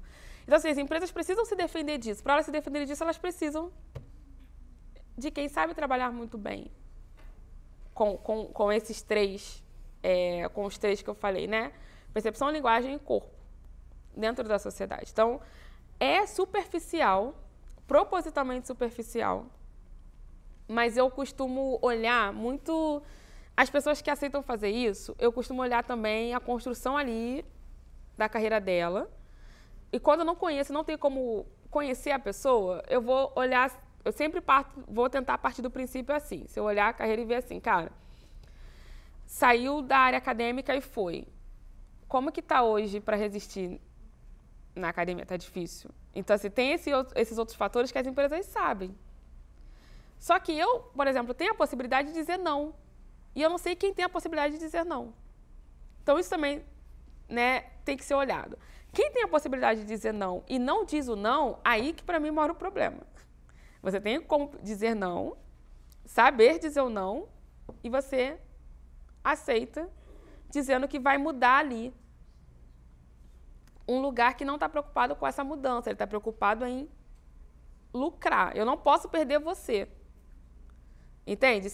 É por isso que quando faz o levante, empresa racista, não, o podcast, em relação ao podcaster lá, né, que já era para ter sido retirado há muito tempo. Aí teve a fala dele em relação ao nazismo estando no Brasil. teve todo um julgamento, não posso nem chamar de julgamento, teve toda uma campanha para vamos tirar isso, tirar ele, eu tiro o podcast, nananã. O que aconteceu? Porque até então você tinha mais de 30 marcas lucrando com aquele podcast. Lucrando com as coisas que ele já tinha falado em relação às pessoas negras, às pessoas indígenas. E as empresas, as marcas continuaram ali. O que aconteceu quando tudo ficou assim? Nossa, visualmente a gente não está bem. Tu tá vendo aqui, ó, a pessoa vai parar de vir. As marcas saíram. Eles tiraram o cara, mas o cara foi para um outro streaming. Então, assim, eu preciso ter o pensamento humanístico para eu me sair dessas situações. Não é só o marketing agora. Não é só o marketing, não é só relações públicas que vai conseguir resolver isso. Eu preciso estar com quem sempre me questionou para parecer que eu estou te dando uma abertura de diálogo. Então, assim, dentro das empresas tem pessoas. Se a gente está falando de pensamento humanístico, a gente sempre vai partir do ponto, os humanos estão construindo aquilo ali. Tem pessoas que têm intenções boas e que acreditam que se elas continuarem ali, elas vão conseguir subverter. Eu confio e envio muitas forças para essas pessoas. Que você consiga encontrar outras pessoas aí dentro e subverta mesmo. Cada um trabalha com as ferramentas emocionais, mentais e práticas que você tem na vida. Faça. Mas isso, para mim, é o que pega, quando as pessoas podem dizer não e não dizem não. Isso, para mim, é muito mais um lugar de... Muito menos partir da empresa o convite, porque a gente sabe, se a gente critica o capitalismo, critica os meios de produção, critica essas empresas, critica milionário, trilionário, a gente sabe que eles vão ter estratégias que vão ser convites assim. Agora, do outro lado, também tem uma responsabilidade de quem pode dizer esse não. E isso, essa sua pergunta é interessante conectar com a pergunta do teste de DNA e racismo, porque teve uma... Ai, meu Deus, que foi... ela foi uma mulher que as células-troncos dela foram usadas para evoluir o tratamento do câncer com células-troncos. Agora eu esqueci o nome dela. Henrietta. Tem o sobrenome, né? Henrietta Lacks.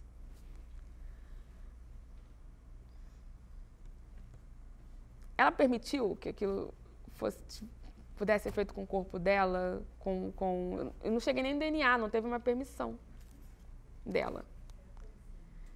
Hoje, eu posso, e existem artigos que estão alertando que essas big techs como Google, Microsoft e Apple, que estão muito perto da área da saúde, podem propor isso, porque com o DNA você pode, por exemplo, pensar remédios direcionados a um grupo de pessoas. Não importa o fim para isso.